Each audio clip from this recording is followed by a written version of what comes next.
Roland Barthes once described how a photograph carries with it an unassailable truth, not because of what it shows, but because it proves that something has been. It's the moment captured in space and time. But what happens when we can no longer trust the evidence itself? When every image is suspect and nothing is original? We once believed photographs gave us a window to reality.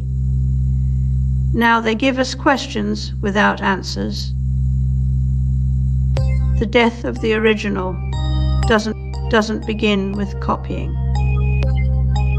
It begins when we can no longer distinguish between real and convincing. A machine doesn't need to be wrong to fool us. It only needs to appear right. When every image is a question, not an answer, what's left but doubt? Trust becomes fragile currency in a world where reality itself has been pirated.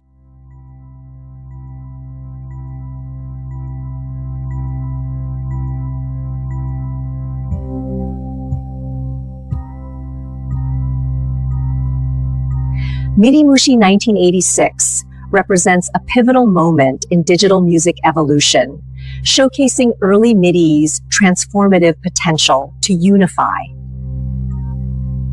Back in 1986, a MIDI keyboard could be perfectly precise, too perfect.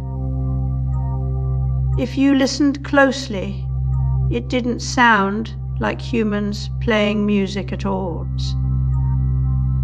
So engineers developed a feature called humanization to add slight timing errors and volume fluctuations, mimicking human imperfection. This was the birth of an industry. Wide obsession with simulating authenticity, not because we wanted better art, but because we needed to believe in it. In those early days of MIDI, the very idea that we had to teach machines how to sound human was already a red flag. These engineers didn't create digital music so it would be heard for its own sake. They created it so no one could tell her it wasn't made by someone with soul and calluses on their fingers. The machine was not an artist, but the illusion had to be convincing.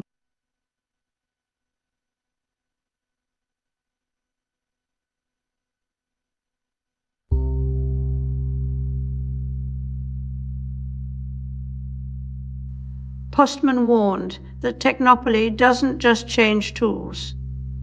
It redefines what we mean by truth, memory, and even identity. In a world where information is everywhere, but meaning is nowhere to be found, we are building systems that not only interpret our lives, but assign them new identities. This isn't just about convenience or efficiency. It's an ontological hijacking. We start believing in what the system tells us reality should look like. Just this week, an AI-generated movie titled Dreams of Violets hit the news.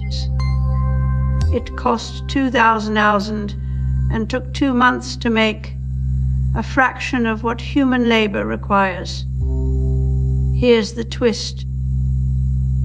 It was directed by someone who claims they only worked as a curator.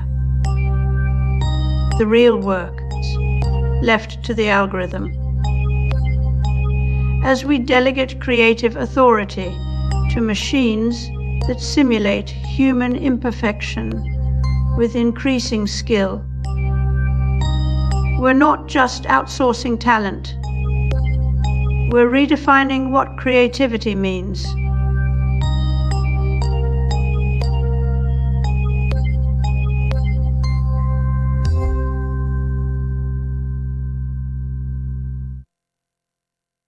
I mean, our activity is really centered around musicians who have studied for some considerable time, and engineers and psychoacousticians, for example. Roland Barthes once described punctum as that tiny, uncalculated detail in a photograph that wounds or startles us.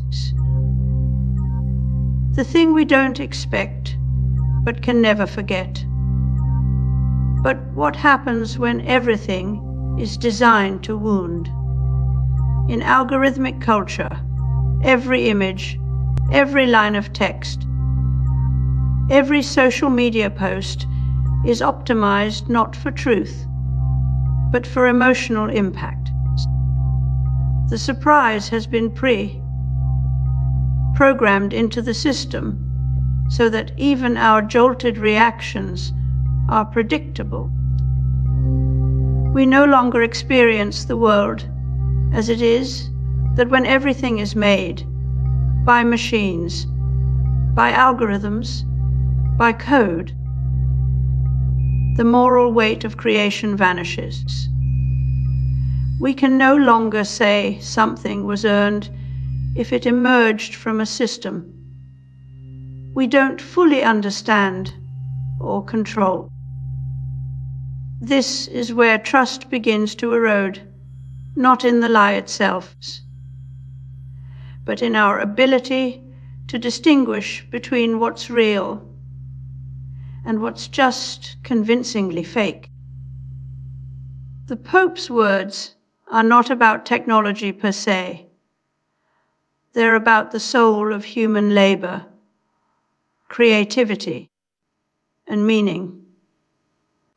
And so we arrive at the final irony. In a world where authenticity is simulated with surgical precision, what remains real is not the object, but our choice to trust it.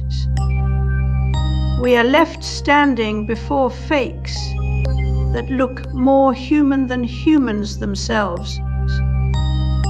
And we must still choose which things to believe, which voices to hear, and what stories to live by.